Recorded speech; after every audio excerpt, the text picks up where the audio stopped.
When your name celebrates the world's highest peak, it's a pretty rock-solid commitment to rugged capabilities and a real sense of adventure. But with this next-gen Everest, it feels like Ford is really trying to turn this base camp into a luxury escape.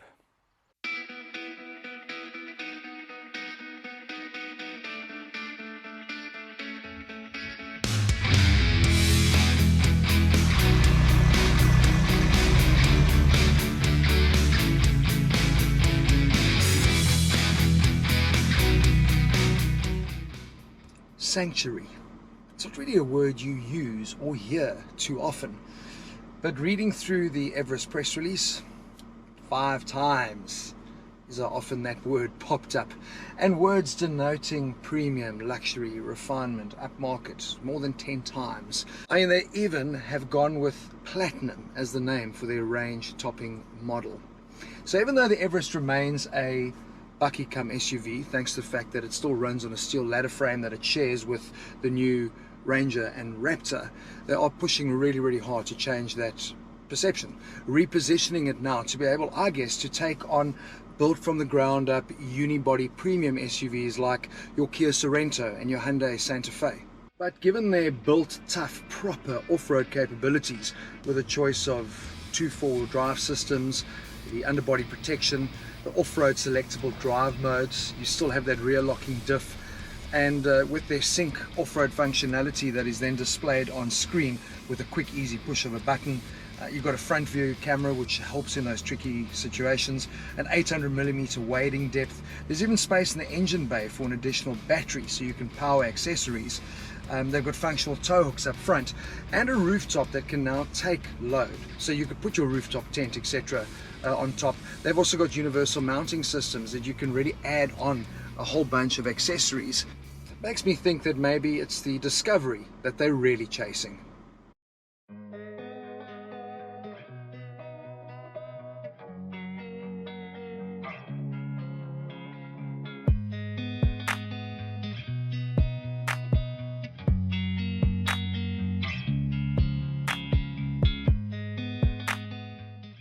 Now, when it comes to styling, Ford has certainly boxed smart. That all-American squared-up truck look consumers absolutely love. Well, the masculinity has been ramped up big time in this next-gen Everest, thanks in part to details like their C-clamp headlights that I absolutely love, and then the strong grille detail, and of course, have a look at these crease lines on the bonnet that add such character as well. But don't forget, it also sits on a slightly wider track and a little lower ground clearance, so it really does emphasize that chiseled square jaw look. But the biggest improvement for me is here around the rear. Those soft rounded edges are thankfully gone. Really beautiful, striking rear end that matches the front. Love the detailing on the lights as well, especially at night. Again, emphasizing the broad shoulders. Also, the flared wheel arches look fantastic, and that strong shoulder line they've run all the way through in the side profile view, really good. The important thing for me here is it's clean, hard lines. It's going to age really well.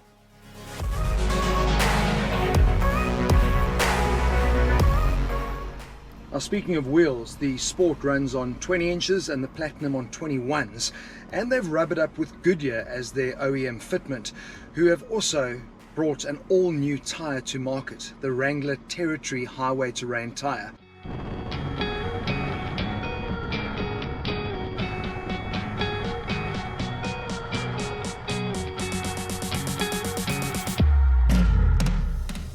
It is good to note that there is an option of an 18-inch all-terrain tyre for those that are wanting to really explore the capabilities of the new Everest. But having said that, these highway biased tyres performed really well on our 4x4 course.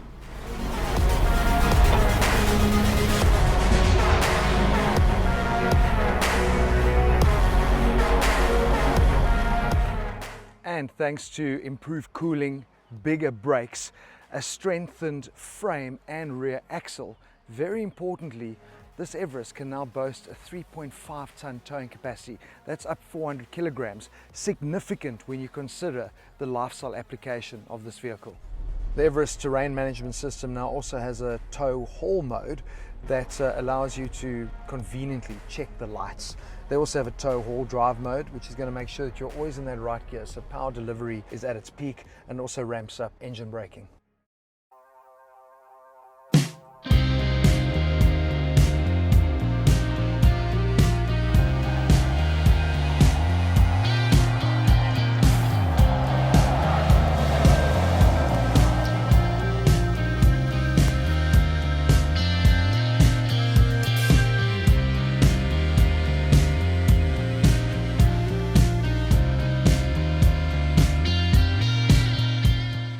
Now, what was really cool is last night I got to sit and have a chat to John Willems. He is the guy that you need to thank, because this next generation Everest and Ranger is his baby. And to sit there as two guys, both passionate about cars, and just shoot the breeze about all things motoring was just really, really cool. And like genuinely him asking, like, what did you think of the car? Like there's that proud father vibe that you get from him. But we spoke about what they were able to achieve from a driving perspective, because it is sitting on a wider track, slightly longer wheelbase, and how they've actually worked on tweaking the dampeners to be able to deliver that more plush, premium, on-road drive quality without sacrificing the off-road capabilities as well. And that's impressive for me, because it is still ultimately a bakkie running on that ladder frame setup. But up front they've got independent double wishbones, and at the rear they've replaced the leaf springs with coils. And there's also a Watts linkage, which you find on the Raptor. So yeah, massive improvement, but you're not going to feel as much from a passenger perspective. But behind the wheel I still get that little shudder through the wheel, that little scuttle through the body that is so part and parcel of the ladder frame driving experience. And I think the best way to solve that is those tires, just deflate them. I mean, they're running them at 2.5 bar. I would immediately drop it at 2.2, and that's just going to ramp up the plushness of the drive even further.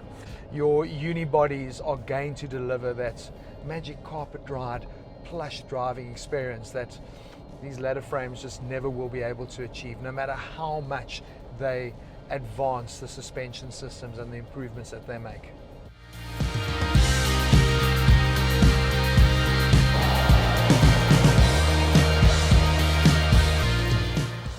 Then of course there are also 6 dedicated drive modes that you engage via this little rotary dial. Super easy. You've got eco, you've got normal, that tow and haul that I spoke about earlier. There's also then your slippery and mud and ruts. Put it in the right mode for those conditions, and it just allows the Everest to deliver an even better optimized driving dynamic for each of those conditions. But all the talk is about the talk, because this is our first taste of their all-new 3-litre V6 turbo diesel engine. They're calling it the Lion, quite appropriate that we're in the Kruger, and it delivers 184 kilowatts and 600 newton meters. Drive is to a permanent all-wheel drive system via their 10-speed select shift transmission. This engine gearbox pairing is sublime. The power delivery for me is actually very linear. It's nice. There's no like woof and off it goes. It's just a constant push when you put your foot down.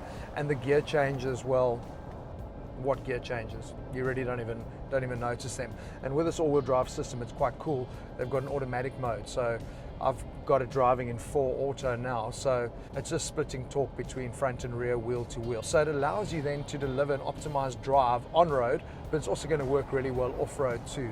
But I can tell you what is going to be a bit of a touchy subject. It's 190 kilowatts and here it's 184. What is 6 kilowatts? Absolutely nothing. In the real world, you're not even going to notice that. But it's not the real world we're worried about. It's going to be a big talking point in the top trumps pub debate, especially when you think about the new Ranger Amarok that is coming, because obviously VW's engine benchmarked that 190 kilowatts. So that then is your range-topping Platinum model. The Sport delivers 154 kilowatts and 500 newton meters. Panther 2-litre bi-turbo diesel engine, also linked to that 10-speed auto transmission. But what is different with the Sport is that they've got an electronic switch-on-the-fly part-time all-wheel drive system. And I think that is really clever, because it's going to ensure that the Sport, with the lower output, still delivers an engaging drive, but also achieves pretty good fuel economy figures. So that is it. Just 2 models. I think it is superb that they simplified the Everest model lineup like this, and I can only pray and hope that when Ranger comes out, they do the same thing. From a safety perspective, geez, they've ramped things up big time. I mean, things like lane keeping, forward collision, rear brake, emergency brake, I mean, you name it, all of that is standard. And in the range topping Platinum, they've added adaptive cruise control. It's got center lane keeping as well, so it keeps you in the middle of the road. I mean, literally this car almost drives itself. What is also cool, their new park assist system, fully autonomous. Literally, it does everything for you. And in Australia, it's got a 5-star ANCAP rating, and you know how anal the Australians are. All that safety is flippin' amazing, but one thing that is so bizarre, they've got this really cool door handle system. I'm driving, door is locked. Have a look at this. One touch on the handle, one grab, and the door unlocks. I'm like, huh? And it is such a cool little feature. People look at it and go, oh, I wonder what that is. Poof, pull it and the door opens. Obviously in the rear you've got child lock, but up front I'm kind of going, yeah, that's not so safe, is it?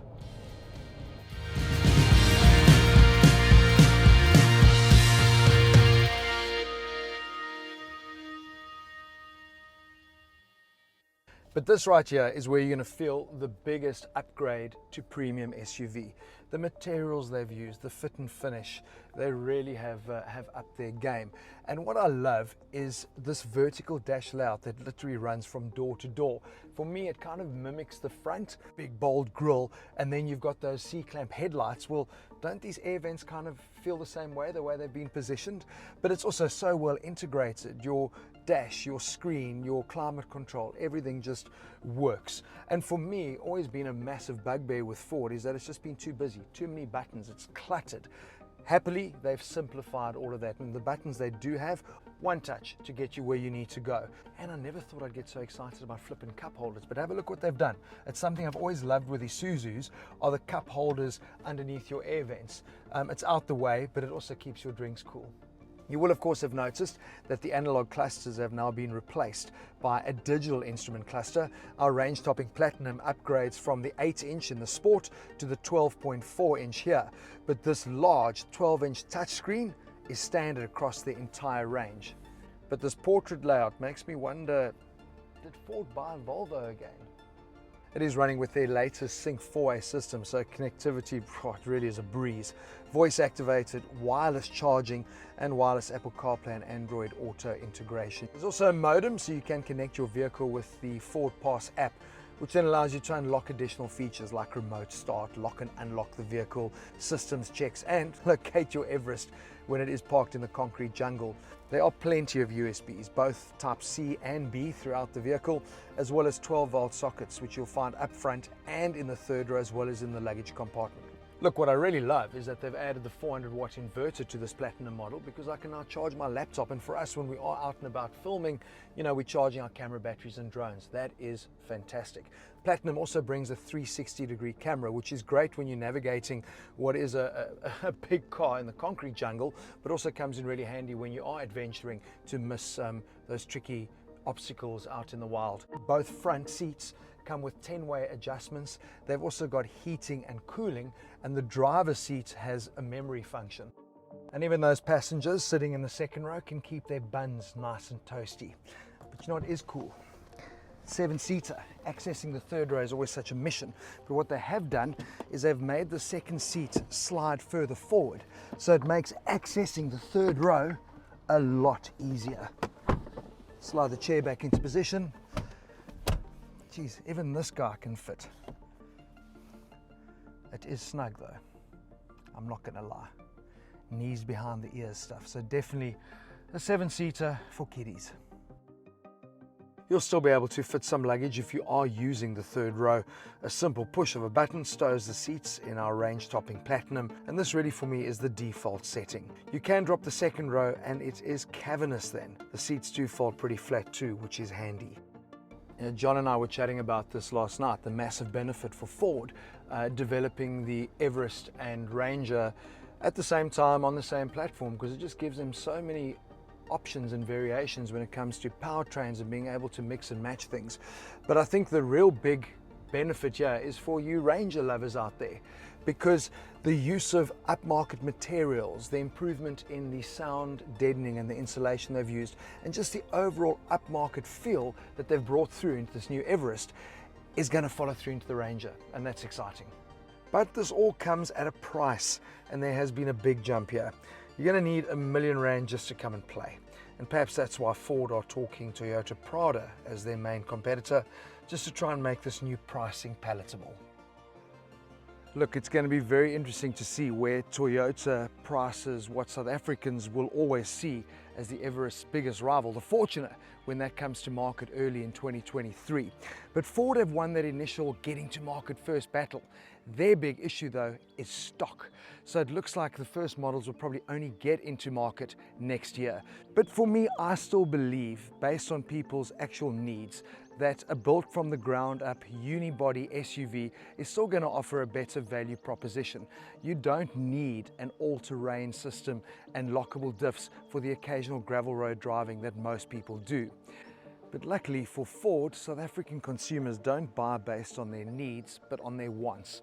They will want the V6 to say that they have, and they will certainly want the bunda bashing capabilities to say that they can.